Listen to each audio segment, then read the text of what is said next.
Good morning, my dear student. How are you? Fine? Okay. Myself is Kumud Ranjan Jha from Kendriya Vidyalaya number 1, Air Force Station, Hindon, PGT Commerce. पिछली 2 classes हमने कर ली है. उसमें क्या सब किया? First class theory थी हमारी, and in second class we have done about the general entries for the realization of assets, for the repayment of liabilities, for transfer of all undistributed profit in the partner's capital account, payment of loan. Now, today we will do in our class realization expenses. This is a very important part of this chapter. First of all, what do you mean by realization expenses?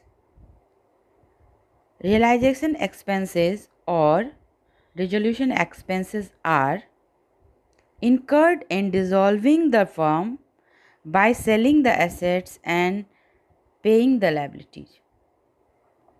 Basically 2 तरह के काम हम करते हैं realisation में, selling of assets and paying off liability. तो इस cell और पे में जो एक्सपेंसेस आता है, जो एक्सपेंडिचर इनकर्ड होता है, उसी को क्या होते हैं हम realization expenses. But there are 2 parties, firm and partners. There are 2 circumstances कि फर्म करे या पार्टनर करे. These expenses may be paid as remuneration salary to a partner to carry out dissolution and as expenses incurred. या तो as a realisation remuneration दे दें salary के form में, या जो एक्सपेंसेस आया वो दे दिया जाए पार्टनर को, या ऐसा भी हो सकता है कि दोनों दे दिए जाए. These being the expenses for dissolution of the firm are debited to realization account. और एक्सपेंस है तो एक्सपेंस ऑलवेज क्या होगा? डेबिट होगा. किस अकाउंट के रूल से? अकॉर्डिंग टू, याद करिए, 11th में पढ़ा हमने, नॉमिनल अकाउंट. तो एक्सपेंस ऑलवेज क्या होगा? डेबिट होता है. Expense and loss always debit. Okay. The possible circumstances of realization expenses are as follows. First, a partner is paid remuneration oblique salary and realization expenses are borne by the firm. Partner को एक salary दी जाएगी particular fix amount, मान लो 1000 per month, 2000 per month, और जो realisation का expense होगा वो borne by firm, उसको फर्म अपना देखेगा. दूसरी condition, a partner is paid remuneration salary and also agreed amount as realization. अब ये 1000 की सैलरी तो हम दे ही रहे थे, अब क्या डिसाइड हुआ हमारे बीच? चलो भैया 500 तुम और ले लो, ये तेरी सैलरी के, and this 500 for the expenses. And third condition is a partner is paid fixed amount including realization expenses. इन्होंने कहा नो सैलरी झंझट, नो एक्सपेंसेस अलग से, हम आपको एक लमसम अमाउंट दे रहे हैं, सपोज 2000. आप इसमें रियलाइजेशन का पूरा खर्चा कंप्लीट कीजिए. These are the possibility and circumstances of realization expenses. और ये लमसम के केस में याद रखिएगा क्या होता है कि अब ये 2000 ही रियलाइजेशन अकाउंट से डेबिट होगा, चाहे इस बंदे ने इसके रियलाइजेशन के ड्यूरेशन 2500 ही क्यों ना कर दिया हो, या 1500 क्यों ना कर दिया हो. 1500 क्या तो उसका नुकसान, 1500 क्या तो पार्टनर का फ़ायदा, 2500 क्या पार्टनर का नुकसान. Firm has to only do with this 2000. Firm का इशू सिर्फ ये 2000 होगा. कोई डाउट? थोड़ा अच्छे से देख लेते हैं फिर से. As a flow chart, paid as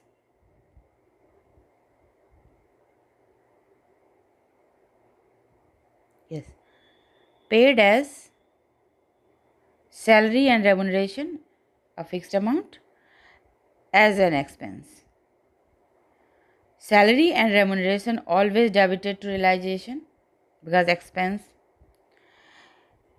and as an expense may paid by partner, may paid by firm, दोनों ही पे कर सकते हैं, पार्टनर भी फर्म पे कर सकता है और फर्म भी पे कर सकता है। तो इन्हीं केसेस में हमें जनरल एंट्री पे फोकस करना है कि डिफरेंट डिफरेंट केस में क्या पॉसिबल जनरल एंट्रीज होंगी।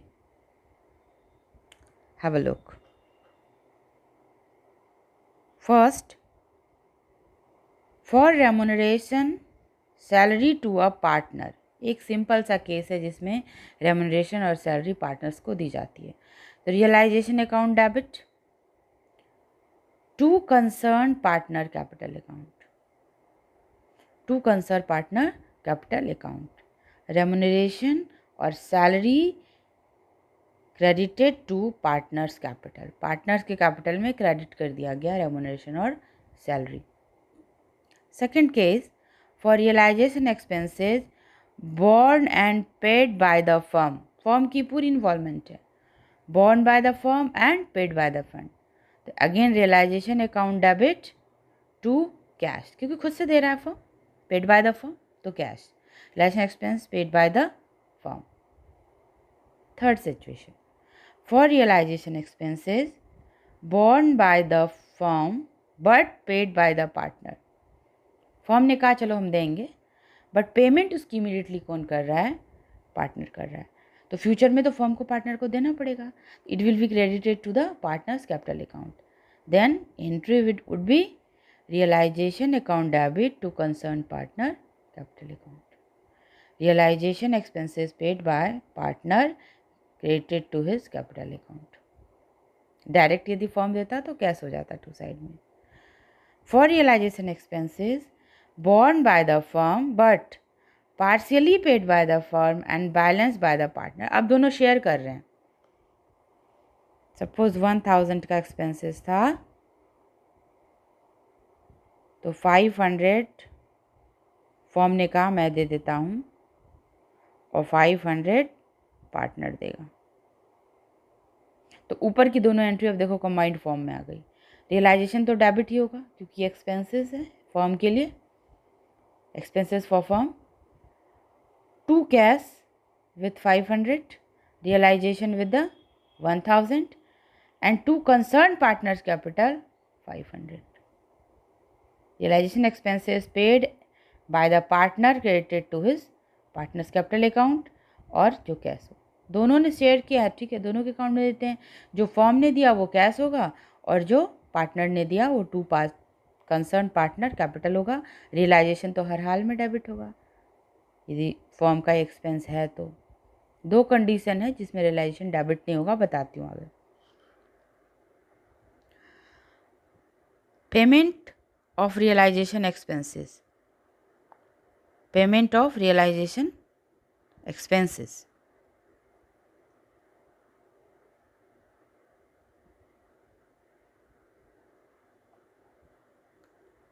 journal entries on payment of realization expenses, when realization expenses are borne and also paid by the firm, दोनों ही चीज़ें borne and paid by the firm, वो तो realisation account debit to cash, realization account debit to cash.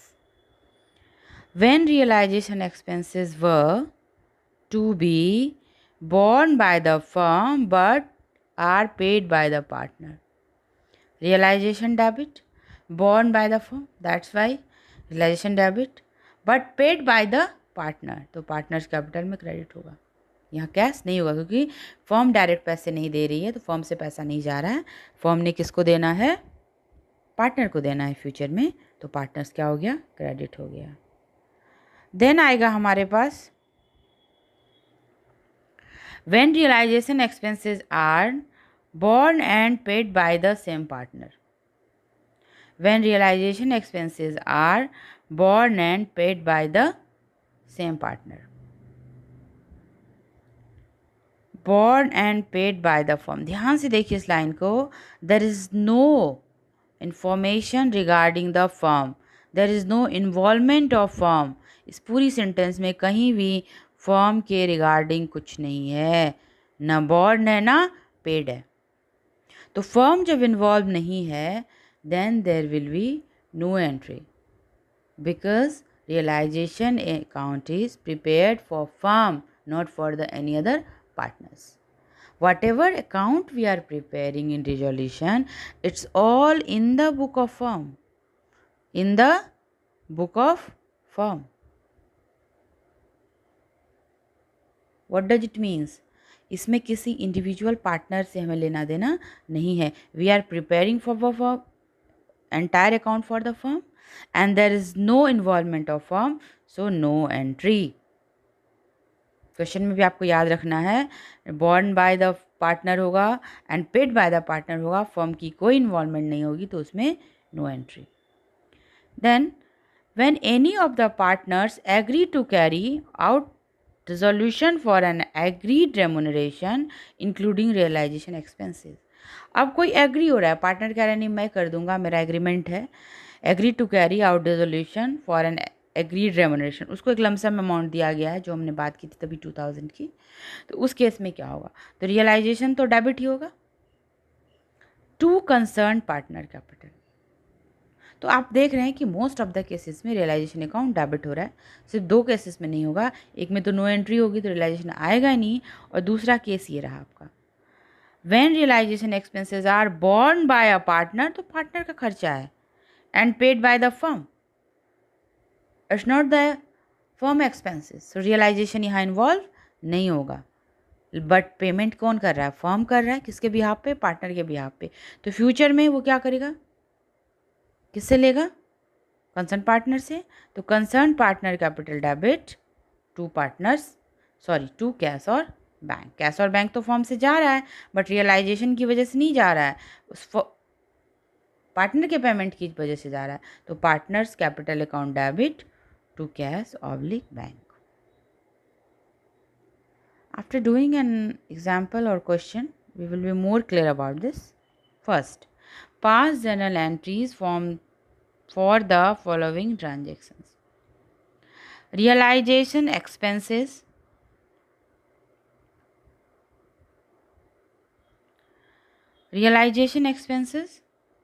were rupees 10,000 and no information is given.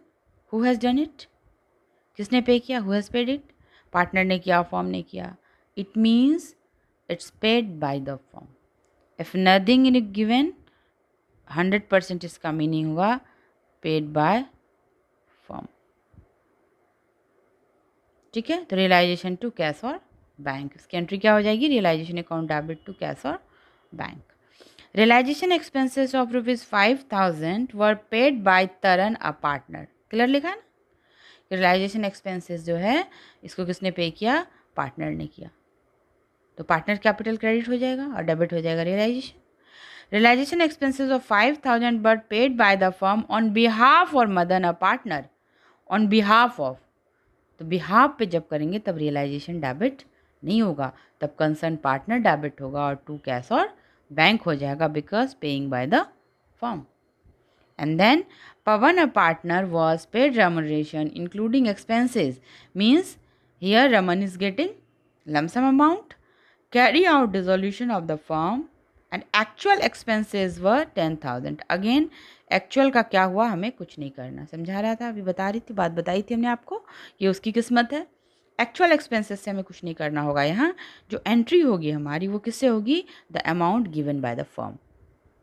Okay, तो 20,000 से entry होगी ना कि 10,000 से. And last, realization expenses of 5,000 were to be borne and paid by Karan a partner.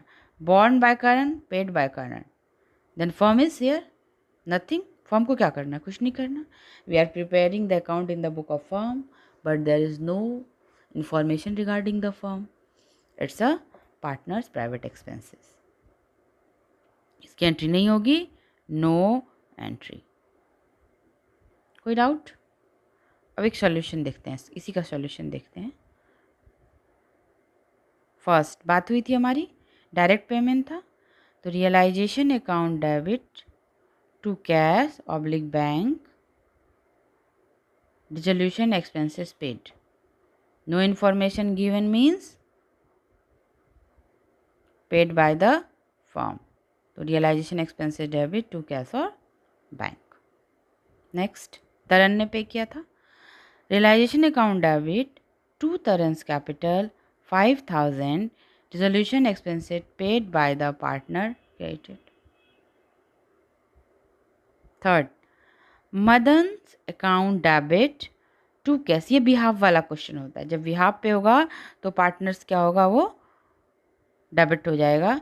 तो Madan's capital debit, Madan's capital debit to cash और bank 5000, to cash और bank 5000। And last, realisation to Pawan's capital, remuneration to partner credited to his account. इसमें देखा 10,000 से हमें कुछ नहीं करना था। एक्चुअल अमाउंट को हम कभी भी कंसीडर नहीं करेंगे। एक्चुअल जो भी हो उसमें हमें कोई मतलब नहीं है। हमने जो फॉर्म ने जो पे किया है that amount is important lump sum के केस में। And then last, bond by form paid by form, sorry bond by form paid by form वो तो रियलाइजेशन टू कैश होता है, but bond by partner paid by partner we are not preparing partner account, is realization account in the book of form, then no entry, big no entry. Any doubt? तो ये cases थे आपके जिस cases में हम realization expenses को deal करते हैं। उस दिन थ्योरी की क्लास में टाइम नहीं मिला था।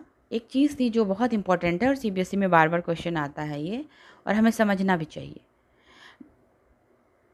पार्टनरशिप फॉर्म जब हम बनाते हैं तो admission, retirement, death and dissolution. तो एडमिशन, रिटायरमेंट एंड डेथ के केस में हम रिवैल्यूएशन बनाते थे, और अब क्या बना रहे हैं, रियलाइजेशन बना रहे हैं। तो now we will do the difference, we will see the what are the basic difference between the revaluation account and realization account. What is the difference? How realization account is different from the revaluation account? Correct. First of all, meaning. Basis of difference में first of all meaning. It shows the effect of revaluation of assets and reassessment of liabilities. Revaluation किया जाता है, कहीं बेचा नहीं जाता revaluation में। And in realization it shows the realisation of assets and settlement of liability. Realization is basically the collection, कि किस एसेट से कितना पैसा हमें कलेक्ट हुआ, और सेटलमेंट किस लायबिलिटी को हमें कितने पैसे एक्चुअली देने पड़े फर्म को। क्लियर है? सेकेंड ऑब्जेक्टिव का डिफरेंस है, it is prepared to make adjustment in the value of assets and liability. Okay, adjustment value देखते हैं कि भाई हमारी बिल्डिंग 10,000 की थी, आज के डेट में कितने की है, चलो अब ये इतने की हो गई। But we are only adjusting the entries, close up wind up के चक्कर वहाँ नहीं होता है। It is prepare to determine gain और प्रॉफिट और loss on the realisation of assets and liability, कि actually what gain happen, what losses happen. यदि हम फॉर्म वाइंड अप कर रहे हैं तो आज की डेट में हमारी पोजीशन क्या है, प्रॉफिट हुआ हमें या लॉस हुआ। Time, the third point is time. It is prepare at the time of the admission, retirement और डेथ। एडमिशन, रिटायरमेंट और डेथ। एक और पॉइंट होता है रिकॉन्स्टिट्यूशन, उसमें भी होता है। एक सीबीएसई का क्वेश्चन आया हुआ है, when revaluation account is prepared except these circumstances. उन्होंने एक दो दिए थे आंसर, उसके अलावा आपको लिखना था। तो आपको सब पता होना चाहिए कि रिवैल्यूएशन कब बनता है और रियलाइजेशन कब बनता है। It is prepare at the end time of the form, जब एंड हो रहा होता फॉर्म, वाउंड अप के टाइम। नाउ द कंटेंट, किसमें क्या क्या कंटेंट होते हैं। In revaluation account only changes in the value of assets and liabilities are shown. Changes value, जिसकी एसेट्स की चेंज हुई, सपोज बिल्डिंग में एडजस्टमेंट है वो लिखेंगे, जिसमें नहीं है वो नहीं लिखेंगे। आपने रिवैल्यूएशन बनाते वक्त देखा था, मशीनरी है उसकी प्राइस में कोई चेंज नहीं आया है, डेप्रिसिएशन भी नहीं है और अप्रिसिएशन भी नहीं है, तो उसको नहीं एंट्री करते हैं, only the changes value. In this all the assets and liabilities are shown. इसमें हम सबकी पोस्टिंग करते हैं, सबको ट्रांसफ़र करते हैं। एक भी अकाउंट इंटैक्ट रह गया तो डिसोल्यूशन वो नहीं होगा। एक भी रुपया अकाउंट के खाते में नहीं होना चाहिए। तो इसमें सिर्फ चेंजेज वाली एसेट्स और लायबिलिटी लेते हैं और इसमें ऑल लायबिलिटीज एसेट्स लेते हैं, क्योंकि हम क्लोज कर रहे हैं, हमें सारे अकाउंट्स क्लोज करना है, एक भी रुपया बैलेंस नहीं बचना चाहिए. The next, effect of entries on accounts relating to assets and liabilities. In revaluation, as a result, entries passed in this account, the account of assets are revalued, are not closed. Only revaluation work is there, not close. कोई भी assets यहाँ close नहीं कर रहे हैं. जबकि realization में हम क्या करते हैं, सारे अकाउंट को realization में बैलेंस से ट्रांसफ़र करके उसको क्लोज कर देते हैं. Correct. And then as a result, entry passed in the account, this account of the assets and liabilities are close. यहाँ assets और liability close नहीं होती है. अच्छा, ये प्रूफ कैसे होगा? फर्स्ट एंट्री जो हमने कल आपको क्लास में बताया था, जब जनरल एंट्री समझा रहे थे, तो क्या कहा था? Realization to various assets except fictitious assets. तो टू वेरियस एसेट्स क्या? क्रेडिट क्या?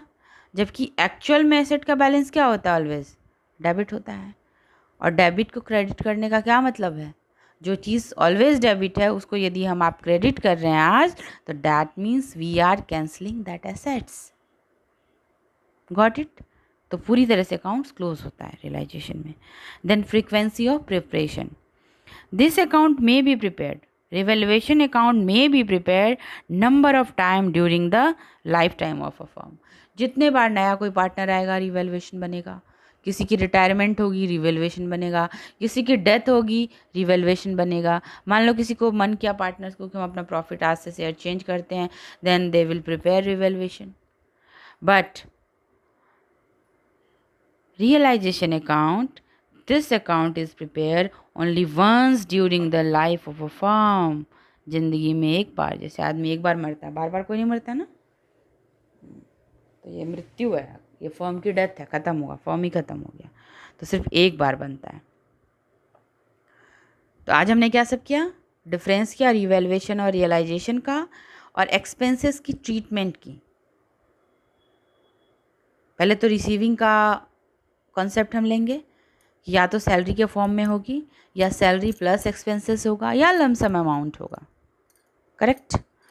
अब फिर एंट्रीज़ की जब हम बात करते हैं, तो रेमुनरेशन की एंट्रीज़ क्या होगी और एक्सपेंसेस की एंट्री क्या होगी. तो रेमुनरेशन देंगे पार्टनर को, realization to cash always. Most of the cases में रियलाइजेशन डेबिट होगा क्योंकि एक्सपेंस डेबिट होता है. सिर्फ दो केस में नहीं होगा. पहला, जब फर्म की इन्वॉल्वमेंट ही नहीं हो, bond by and paid by दोनों पार्टनर है, तो no entry. And when bond by the partner and paid by the firm, तो चूंकि बॉन्ड बाय द फर्म है तो वहाँ कंसर्न पार्टनर डेबिट होगा, ना कि रियलाइजेशन. ठीक है? Okay, till then bye, take care, stay home, stay safe, thank you.